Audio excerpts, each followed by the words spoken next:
Hello and welcome.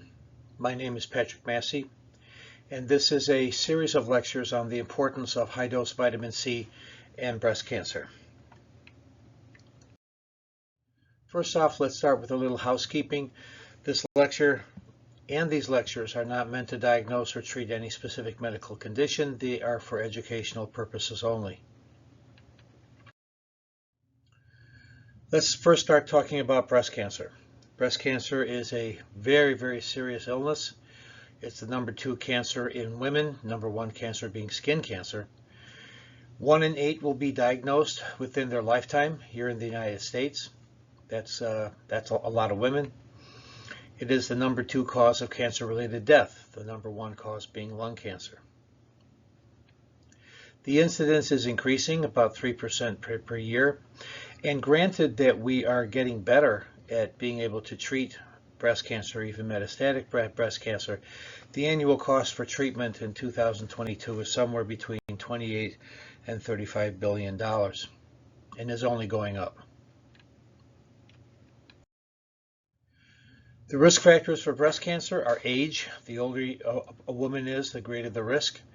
Alcohol consumption, the chronic alcohol consumption. It's interesting that the amount of alcohol that your cardiologist will say is good to help protect your heart is about the same amount of alcohol that increases your risk for breast cancer. Inactivity is a serious risk factor, especially in this country, considering that many women, as they get older, become less and less active. Overweight and obesity are serious risk factors.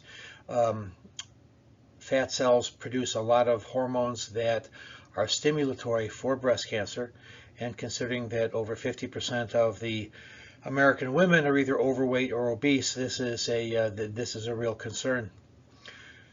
Family history or genetics, the genes BRCA1 or BRCA2. If your mother had breast cancer and your aunt had breast cancer and your great-grandmother had breast cancer, these are all serious factors for the risk of having breast cancer. And also having a first pregnancy after the age of 30 and not breastfeeding. And it's the not breastfeeding that seems to have to carry a lot of weight as opposed to when you have your first pregnancy. So what causes breast cancer? If you get 10 doctors in a room and you ask them what causes breast cancer, you'll probably get 11 or 12 different opinions. But really the bottom line, not just for breast cancer, but for really all chronic medical conditions, is that chronic inflammation is the driving force behind it. There is one particular inflammatory pathway called the NF-kappa B pathway, which seems to be critically important, and we will be going into more detail on this particular pathway in the next couple of lectures. There are a number of other inflammatory or inflammation factors that are involved in the origins of breast cancer, in the transformation of normal cells into cancer cells, in decreasing immune function so that these cancer cells can grow and not be detected by the immune system, and something called epithelial to mesangial cell transformation. And we'll discuss this probably mostly in the last lecture, but this is critical for metastasis. And there also is an enhanced resistance. These chronic inflammatory pathways actually lend enhanced resistance to chemotherapy and radiation therapy, especially for metastatic cells.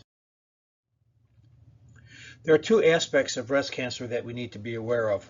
One is the primary tumor. This is an epithelial origin, and it actually is relatively stable until it reaches a certain size. In that tumor, however, there are many different types of the same kind of cancer cell, kind of like cousins and nephews and nieces and whatever else. And so a primary tumor has a number of different kinds of tumor cells inside of it. Now, and that's important. We treat primary tumors with surgery, chemotherapy, and radiation therapy, and if we can catch it early enough, surgery alone can be curative. Sometimes if it looks like there might be some lymph node expansion, then chemotherapy and radiation therapy can be very beneficial. However, Inside that primary tumor, there's also a group of cells called cancer stem cells. And these are not epithelial in origin, these are mesangial, and we don't need to know what that means right now. We'll get to that. But these are the cells that become migratory. These are the cells that will metastasize. And these are the ones that go on to develop resistance to chemotherapy and radiation therapy and become very difficult to get rid of. And in traditional medicine, we have nothing for this. We have no therapy, we have no chemotherapy or any approach to deal with cancer stem cells, even though they're the ones that probably cause most of the morbidity and mortality with breast cancer.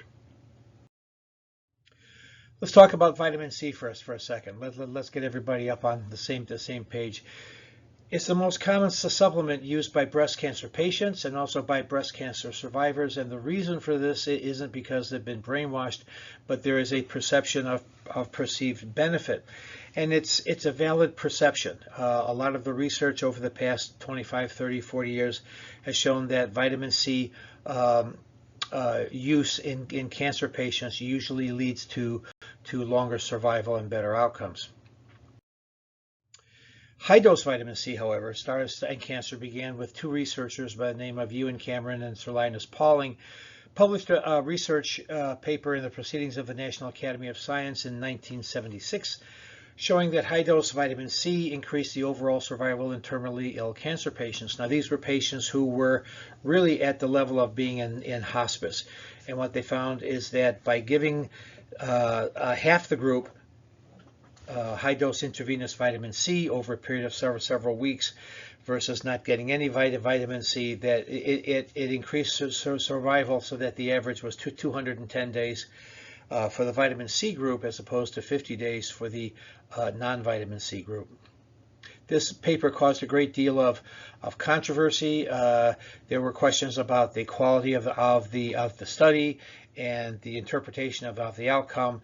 And even though the results were valid, it probably set vitamin C research back about 25 years. Now, vitamin C or ascorbic acid, it's not really a vitamin. We call it a vitamin, but it isn't.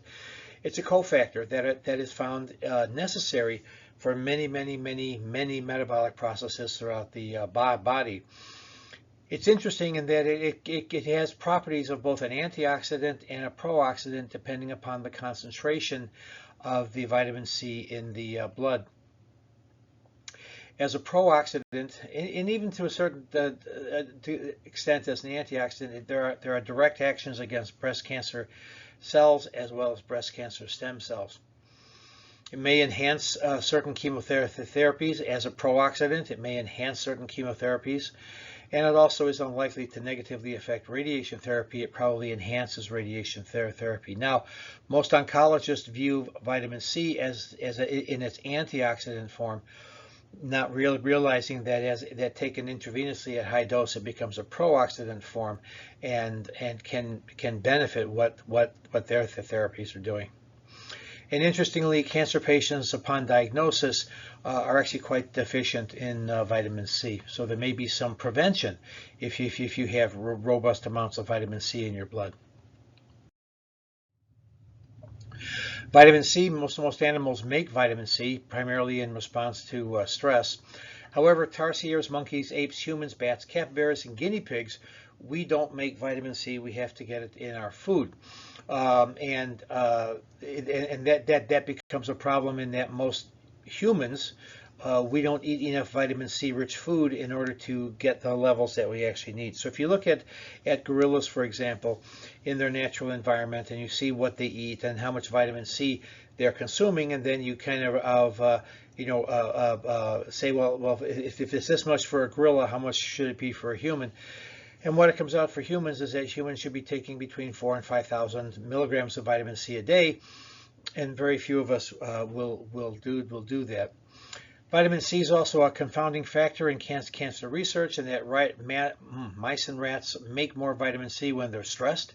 So when you give them, when you infect them with a tumor, they'll make more vitamin C. When you start giving them radiation therapy, chemotherapy, they'll make even more vitamin C, and this ultimately affects the placebo-based research models that we use, and it may artificially enhance chemotherapy results. And we know that it's hard to interpret what we see in animal models with what we see in human models, and this may be a major factor in that. So what is intravenous vitamin C? Intravenous vitamin C is generally more than 10,000 milligrams once or twice a week. It's a supplement and can only be done under the direction of a physician, and it acts as a pro-oxidant. In contrast, orally, between 500 to 3,000 milligrams a day. Again, it's the same supplement, no physician direction is needed, and it acts as an antioxidant. So there's a big difference between high-dose vitamin C, intravenous vitamin C, and oral vitamin C. Interestingly, high-dose vitamin C, intravenous high-dose vitamin C, is not new. It's not alternative. It was first described in traditional medicine in the late 1940s. Publication in the medical journal Southern Medicine and Surgery showed that the use of high-dose vitamin C cured polio. And I want to say cured polio because in this particular study, I think there were 60 children with polio, and they all got high-dose vitamin C, and none of them ended up with any of the downsides of being infected by polio, including paralysis and iron lungs.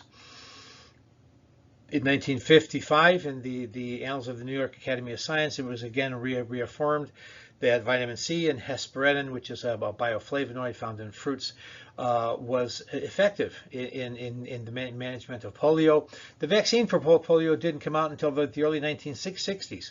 So until that time, this was it. This was all that was out there, but it wasn't widely used because it wasn't easy to get a hold of.